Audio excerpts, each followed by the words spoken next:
stretnem jedného vzácneho človeka s veľkou dušou, s veľkým srdcom, priateľského človeka a dodneska sa neviem spamätať z toho, čo sa mu stalo. Ležiakov, len si spomeniem. Čo sa týka samotného futbalu, hokeja. Bol to človek s veľkým Č a ja som mu veľa vecí, my sme veľa vecí ospávali, veľa vecí som mu aj sľúbil a chcem a bojujem za to, čo má veľký sen.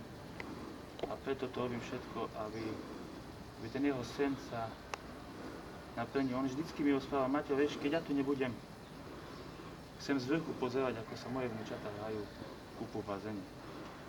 Tak to bola taká myšlienka, ktorú som si veľmi zapamätal a robím všetko preto, aby, keď je to fakt pravda, dúfam, že z vrchu pozerá a sa teší.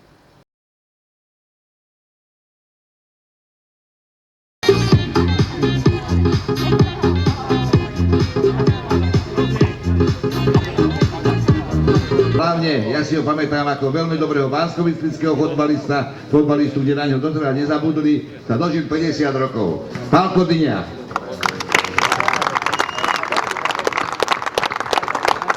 Pálko, veľa zdravia, nech ti to behá tak, ako behá a dúfam, že ešte dlho vydržíš medzi športovcami a priatelia aj do budúcna budeme sa stretávať aj v tomto memoriáli.